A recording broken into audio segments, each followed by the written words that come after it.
Bulchiinsa sablammii Oromoo aanaa Arxummaa Fursiitti ijaarsi piroojeektii riqicha laga xiqqoo Abbayyaa eegalamuu ibsame. Itti aanaan bulchaa fi itti gaafatamaan waajjira qonnaanichaa obbo Kisoo Kaffaalaa akka jedhanitti misoomnii fi babal'inni daandii bu'uuraalee misoomaa guddina dinagdee biyya tokkoo keessatti murteessoo ta'uu himaniiru.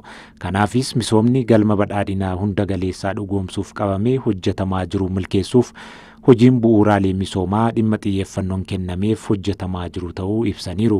Itti gaafatamaan qajeelcha daandii fi geejjibaa bulchiinsa sablammii Oromoo obbo Mahammad Siraaj gama isaaniin mootummaan gaaffilee bu'uuraalee misoomaa hawaasni gaafatu yeroo fi qulqullinaan deebii akka argatu gochuun fayyadamummaa uummataa dhugoomsuuf xiyyeeffannoon hojjechaa akka jiru ibsaniiru. Hojiilee misoomaa hojjetaman kamiyyuu uummanni keenya hirmaannaa fi tumsa guddaa isarraa barbaachisu bahachuu qabaa jechuunis hubachiisaniiru.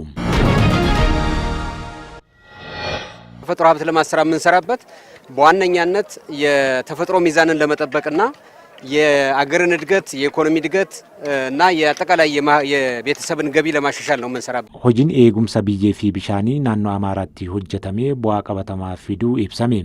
Naannoo Amaaraatti hojiin eegumsa biyyee fi bishaanii hojjetamaa jiru bu'aa qabatamaa fideeraa jedhan bulchaan olaanaa naannichaa obbo Araggaa Kabbada. Bulchaan olaanaa naannoo Amaaraa obbo Araggaa Kabbada hojii eegumsa qabeenya uumamaa bara kanaa aanaa Argobbaatti eegalchisaniiru. Hojiin eegumsa biyyee fi bishaanii naannichatti hojjetamaa jiru bu'aa qabatamaa mul'atuu fiduu kan himan obbo Araggaan hojiin eegumsa qabeenya uumamaa kun jidhiinsa dabaluun madaala uumamaa eeguuf gaheesaa bahachaa akka jiru ibsaniiru. Qabeenya uumamaa kunuunsuun hariiroo namaa fi uumamaa gidduu jiru haaromsuu bira darbee damee qonnaan jijjiiramni qabatamaa fiduu kaasaniiru. Hojiin eegumsa qabeenya uumamaa naannichatti eegalame kanaan lafti hektaaraa 400 fi 50 caaluu akka misoomu eeranii hawaasni hojii kanarratti dammaqinaan akka hirmaatu waamicha dhiyeessaniiru. Hojiiwwan eegumsa qabeenya uumamaan hojjetaman mala baayoloojikaalaa uwwisuunis cimee akka itti fufuu kaasaniiru. ዛሬ ላይ ለኢኮኖሚ ልማቱ አቀላጣፊ እና አፋጣኝ ሚና አላቸው። naannoo Amaaraatti nageenya waareessuun cinaatti ijaarsi bu'uuraalee misoomaa fayyadamummaa uummata naannichaa mirkaneessuu danda'an cimanii kan itti fufan ta'uu itti aanaan bulchaa olaanaa naannoo Amaaraa Abduu Huseen himan. Piroojektonni naannoo Amaaraa dinagdee naannichaa guddisuu keessatti gahee olaanaa qabaachuu himaniiru. Naannichatti raawwii kilaasteraa bu'uuraalee misoomaa kan ji'a magaalaa Bahar Daaritti gamaagamameera. Waltajjicha irratti kan argaman itti aanaan bulchaa olaanaa naannoo Amaaraa Abduu Huseen mootummaan naannichaa nageenyaa fi tasgabbii uumuuf xiyyeeffannoo addaatiin hojjechaa jiraachuu himaniiru. Kanaanis naannawaa hundatti hojiileen misoomaa haala barbaadamuun hojjetamaa jiraachuu kaasaniiru. Hojiin ijaarsaa bu'uuraalee misooma naannichaa naannolee adda addaatti baajata mootummaa federaalaa fi naannootiin qabaman qulqullinaa fi saffisaan hojjetamaa jiraachuu hubachisaniiru. Piroojektonni ijaaramaa jiran yeroo fi qulqullinaan akka xumuramuuf tattaaffii hordoffii fi deeggarsi cimaan akka taasifamaa jirus himaniiru. Itti gaafatamaan biiroo daandiiwwan geejjibaa fi loojistikii naannichaa Dr. Gaashawaa Awwaqaa gama isaaniin ji'oottan 5 darban keessatti daandiiwwan cirrachaa kiiloomeetira 389 ijaaramuuf karoorfaman keessaa 70 ol xumuramuu ibsaniiru. Qonnaa ammayyeessuu fi oomishaa fi oomishtummaa guddisuun ajandaa mootummaa isa ijoodhaa jedhan ministeerri qonnaa Addisuu Araggaa. Qonnaa teeknooloojii ammayyaan deeggaramee oomishaa fi oomishtummaa guddisuun ajandaa mootummaa isa ijoo ta'uu ministeerri qonnaa Addisuu Araggaan ibsaniiru. Marii qaamolee qooda fudhattootaa makaanaayizeshinii qonnaa fi tarsimoowwan misooma qonnaa magaalaa irratti gaggeeffameera.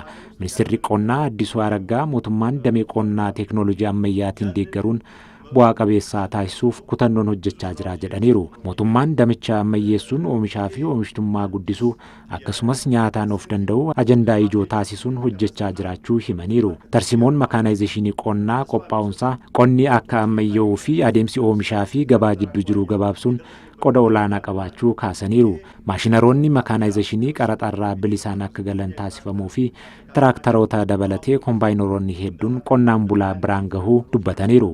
Tarsimoon misooma qonnaa magaalaas dhimmoota tiraansfoormeeshinii qonnaa ittiin milkeessinuu keessaa isa tokkodha kan jedhan ministeerichi tarsimichi lafa magaalaa sirnaan fayyadamuuf ni gargaara jedhaniiru. ትራንስፎርሜሽናችንን የምናሳካበት አንዱ የመፍትሄ አቅጣጫ ቦታን በመጠቀም ነው። Manneen murtii aadaa naannoo Amaaraa sagantaa beekamtii kennuu fi sagantaa hojii jalqabsiisuu gaggeeffame. የባህል ፍርድ ቤቶችን ስራ የምናስጀምርበት መርሃ ግብር ተዘጋጅቷል። Manni murtii waliigalaa naannoo Amaaraa manneen murtii aadaa sagantaa beekamtii kennuu fi sagantaa hojii jalqabsiisuu gaggeesseera. Manneen murtii aadaa bu'uura jaarsummaatiin wal dhabdee uumamuu danda'an hambisuun araaraa buusuuf kan fayyadan duudhaalee nageenyaa ta'uu ibsameera. Manneen murtii waliigalaa naannoo Amaaraas mana murtii aadaa hundeessuuf wixinee labsii baasee mana maree naannichaatiin raggaasisuusaa kan yaadatamudha. Kanaanis sagantaan beekamtii kennuu fi sagantaa hojii jalqabsiisuu gaggeeffameera. Pireezidaantiin mana murtii waliigalaa naannoo Amaaraa Alamaan Taagdaw manneen murtii aadaa rakkoolee uumaman mariin hiikuun hojiilee mana murtii kan salphisan ta'uu dubbataniiru. Dhimmoota xixiqqoo 80 ta'an manneen murtii aadaatiin furmaata akka argatan kaasanii kanaanis manneen murtii aadaa cimsuu fi beekamtii kennuun barbaachisaa ta'uu dubbataniiru.